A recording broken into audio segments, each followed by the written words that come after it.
2022 Mitsubishi Mirage G4 automatic transmission mga bossing.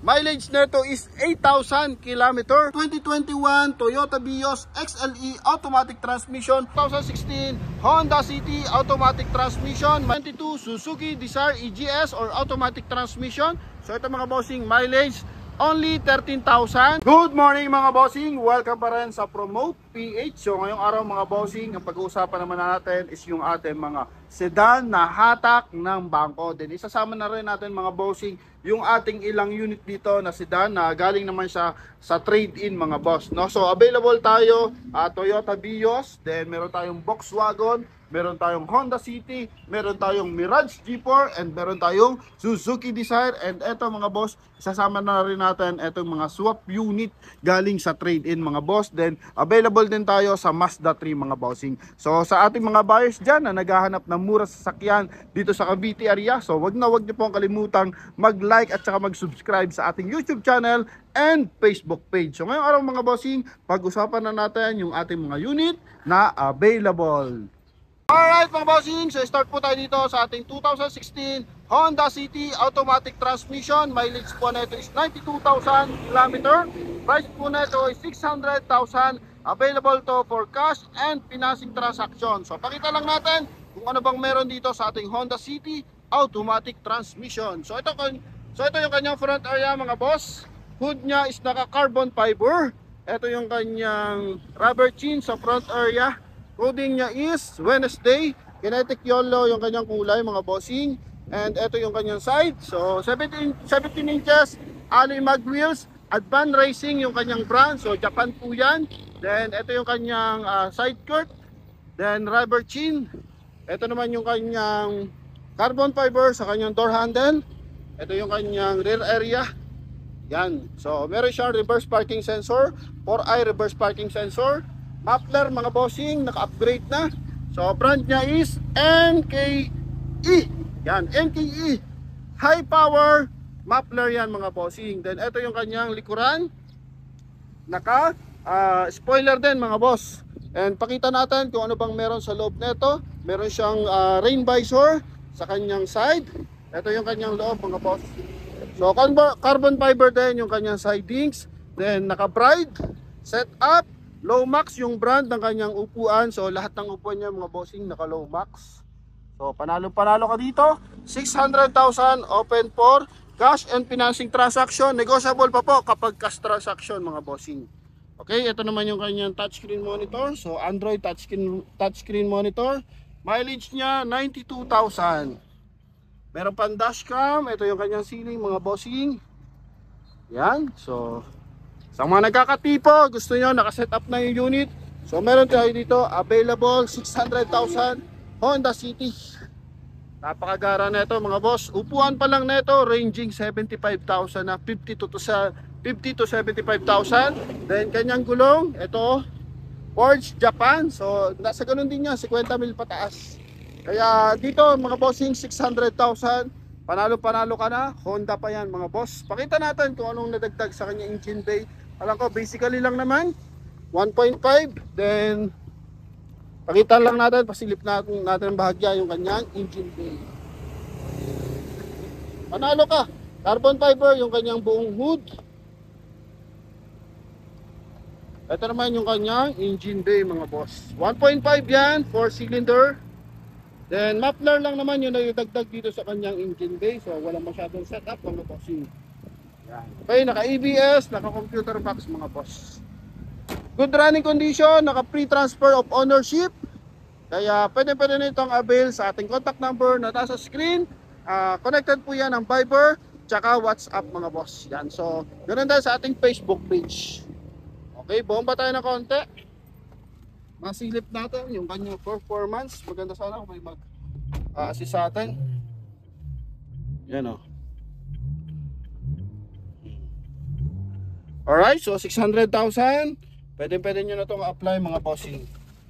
Yan. Bomba natin. Okay. Yan, okay. Gulong niya mga bossing. Test try muna tayo. Sound check mga boss. Yan, sound check. Then gulong niya mga bossing, 85% tread life. So makapal pa. Brand ng gulong niya mga bossing, Arrivo. Okay, so lahat na nakakabit dito mga bossing is branded.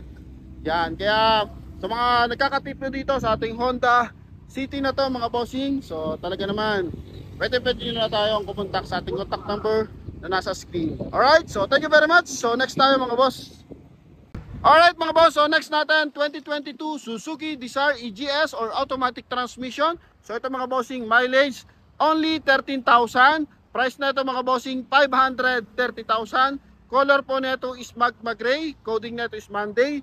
14 inches alloy mag wheels, naka 70% red light. May turn signal sa kanyang side mirror. Meron tayong rim visor mga boss. Pakita natin ng bahagya yung kanyang loob.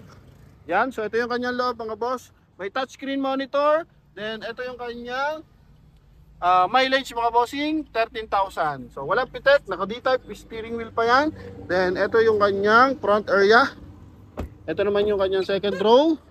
Yan, so meron pa siyang aircon ventilation, may armrest, may seat cover, sobrang bango pa ng loob. Then ito yung naman yung kanyang side. Yan, kabuuan side natin mga boss, 530,000. Suzuki Dzire, meron na kayong sedan. Pagdating sa matipid sa gas, ito po yun. May konting damage sa likuran sa kanyang trunk. Yan. Ito, naka-LED taillight. Punta natin ng bahagya. Sobrang bata na ito, 2022 model, 13,000 mileage. So paunahan na lang mga boss. Kasi ang price na ito sa brand new is nasa 800,000 pa. So medyo mataas pa yan mga boss. Pero ngayon dito, 530,000. Pwede naman siya sa cash, pwede rin siya sa financing mga bossing. Alright, so ito, final viewing, pwedeng screenshot. Nang sa ganon, is ma-final nyo, mapag-usapan nyo, and pwede nyo na itawag sa ating contact number na nasa screen. Connected yan ng Viber and WhatsApp. Ganon din sa ating Facebook page na Promote PH mga boss. Next naman po natin is isang 2021 Toyota Vios XLE automatic transmission, 1.3 liters gasoline engine. Coding nito is Tuesday. Mileage nito mga bossing 48,000 km. Price po nito is 580,000. Open for cash and financing transaction. Kulay nito mga bossing is jungle green. Ito po yung kanyang front area mga bossing. Tanggalin natin yung 0.5. Nang sa ganon mas malinaw at makita yung kanyang front area. Yan, sobrang kinis. And ito mga bossing, yung tinatawag nilang Joker na Vios. So ito po yung latest version ng ating Toyota Vios. May rim visor. Yan, may rim visor. Pakita natin yung kanyang interior. Kanyang dashboard. Ito. Yan mga bossing. So mileage niya 48,000 km. Hatak po ito ng bangko mga bossing. Kaya sa nagkakatipo ng ating Toyota Vios, available po ito. Pwede nyo nang itawag sa ating contact number na nasa screen mga bossing. Ito yung kanyang likuran. May retouch lang dito sa likurang bahagi, tsaka doon sa front area, sa left side ng bumper mga bossing. So ito yung kanyang likuran. Release to sa Toyota Camarines Sur, wala pang plaka. Yan. Available for test drive and available for financing and cash transaction. Ito yung kanyang loob mga bossing. Yan. Okay, konting pasilip, medyo masikip yung ating side. Ito, may konting damage dito mga bossing. Pakita rin natin yung kabilang side.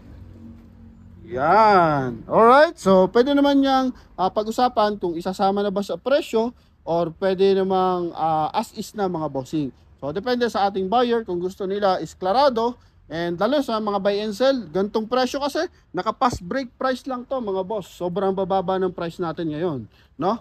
Kumbaga kahit i-compare mo to sa marketplace, tsaka compare mo sa ibang display center, so mas mababa po ang presyo natin mga bossing.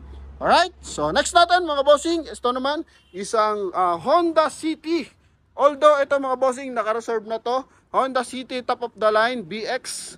Yan, automatic transmission, syempre nakuha lang to ng only 640,000. Eh magkano ang brand new nito mga boss? I think 1.1 or 1 million. Same to ng makina nung ating bilag kahapon, 1.5 liters gasoline engine. Ito nga lang mga bossing, top of the line, yan kulay white.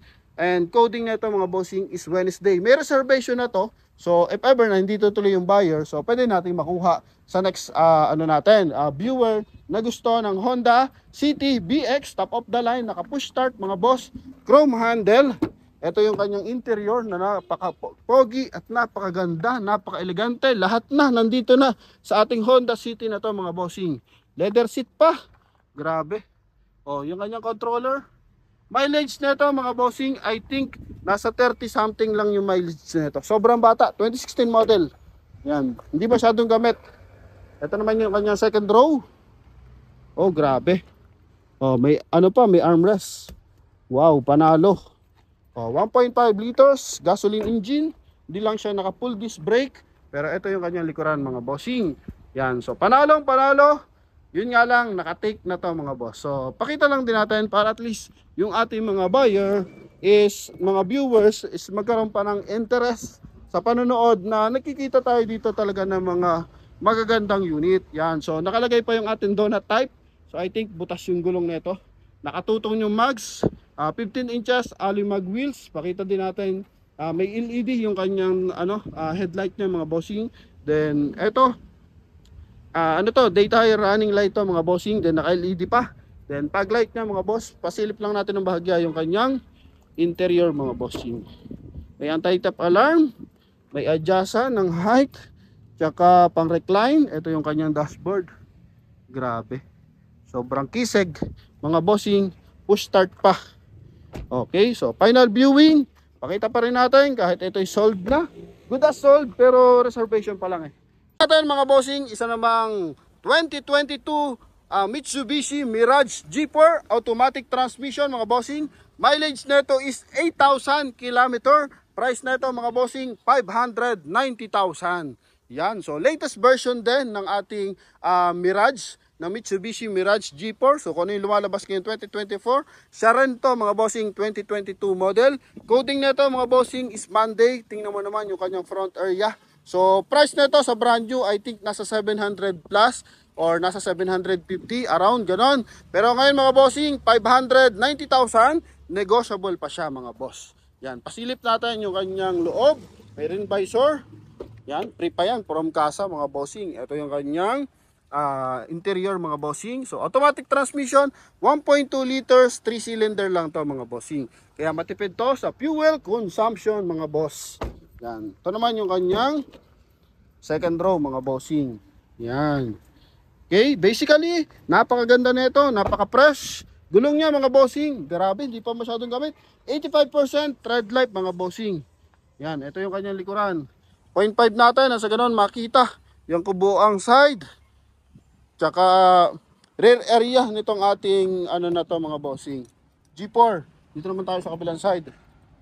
Oh. Medyo masikip lang yung ating display center, pero kayang-kaya yan mga bossing. Ito naman yung kanyang kabilang side, naka all power. Ito yung kanyang dashboard. Oh, 8,000 ang mileage mga boss. 8,836. Yan, sobrang fresh mga boss. No? Yan. Okay, so thank you very much mga boss. So available tayo. Next naman natin, isang Volkswagen. Right mga bossing, so next naman natin, isang 2016 Volkswagen Polo 1.6 liters gasoline engine, automatic transmission mga bossing. Yan, kulay silver to mga boss. Mileage na ito is 60,000 km. And ito mga bossing, price na ito is only 330,000. Only 330,000, 2016 model. So kung familiar kayo sa Volkswagen, panalo yung price na ito mga bossing. Kasi ang price na ito is I think nasa 700 plus mga bossing. Pero ngayon, 330,000, automatic transmission na. May armrest, maganda yung upuan, maganda yung ceiling mga bossing. Napaka-elegante ng loob. Yan. Ito naman yung kanyang second row mga boss. Okay, kung familiar kayo dito, panalo na to mga boss. Silver yan. May reverse parking camera pa mga bossing. 1.6 liters gasoline engine mga boss. Okay, silipin natin sa kabilang side. Gulong na ito mga bossing, 15 inches alloy mag wheels. Ito yung kanyang interior mga boss, front area. Yan, sobrang fresh na ito mga bossing. Only 330,000. And ito, damay na natin to mga bossing. 2010 model Honda City automatic transmission. Only 330,000 lang din to mga bossing. May full video tayo nito kahapon mga boss. Yan. So ito mga bossing, pasilip na din natin ng bahagya. Nang sa ganon magkaroon ng idea yung ating mga buyers. Mileage nito mga bossing, 110 km. Kulay red naman yan mga bossing. Yan, okay. So Honda lover dyan, only 330,000. Pakita natin yung loob. So may full review na to kahapon mga boss. Ito yung loob niyan. Okay, kung familiar kayo kay Honda, alam nyo na to. Sobrang mura na nito mga bossing. As 330,000, negotiable pa. Talaga namang winner ka dyan mga boss. 1.5 din, 1.5 liters gasoline engine din, yung kanyang engine displacement mga boss. Same lang sila noon, nung kulay white. Yun nga lang, 600 plus siya nabili. Or parang 640, mga ganon mga boss. Ito, yung kabilang side. Paunahan na lang, only 330,000. Available for cash and financing transaction. Pero sa mga naghahanap dyan, may mga budget na. Paunahan lang for cash transaction mga bossing. Okay, so 1.5 liters gasoline engine. Honda City mga bossing. Only 330,000. Okay, kaya sa ating mga buyers dyan na naghahanap pa ng mga mura sasakyan. So, patuloy lang kayo mag-subscribe sa ating YouTube channel mga bossing. Nang sa ganon is makapili kayo dito sa ating mga binablog ng mga unit mga boss. Okay, so silipin natin. Eto, Mazda 3 final unit mga boss. Ito naman mga bossing, Mazda 3. Yan, eto mga bossing is may mileage na 100,000 km. May sunroof, kulay red. Panalo to, 2.0 yung makina mga bossing. Automatic transmission. Price na ito mga bossing, only 375,000. Naka Mazda 3 ka na. Ano na to, mini sports car na to mga bossing. So pasilip natin ng bahagya yung kanyang loob. Interior ba? Yan. Grabe, panalo na to. Sky Active to mga bossing. Kumbaga sobrang tipid nito sa fuel consumption. And sobrang ganda na ito manakbo mga bossing. Only 2.0 liters gasoline engine. Naka 4-start pa yan mga bossing. Okay? Yan, panalong panalo to. Talagang popogi ka dito mga bossing. Grabe, no? Naka leather seat. Grabe yung kanyang dashboard, tsaka yung kanyang front area mga bossing. Then ito yung kanyang likuran. Pasilip lang natin na mabilisan. 2014 Mazda 3 Sky Active. Yan, Sky Active technology mga bossing. Yan, okay. So, meron siyang 4i reverse parking sensor at saka reverse parking camera mga boss. So, available siya. Meron ding turn signal sa kanyang side mirror mga bossing. So, I think dito sa brand new is ranging to ng 900,000 mga bossing. Pero last 20 ano pa naman yon, 14. Pero ngayon mga bossing, only 375,000. Naka Mazda ka na, Mazda 3 ka na, Sky Active pa mga boss. So magandang technology yan. I think yung kanyang top speed mga bossing 175 km per hour mga boss. So yun lamang mga bossing. Thank you very much sa inyong kaalaman ngayong araw. Hoping nakatulong yung ating vlog ngayon mga boss. So sa mga client natin na naghahanap pa ng mga unit na mura-mura dyan, so pili-pili lang hanggat di nakakapili. So huwag nyo kalimutan mag-subscribe sa ating YouTube channel at mag-share ng ating mga video mga bossing. Thank you very much and God bless you all. Bye-bye.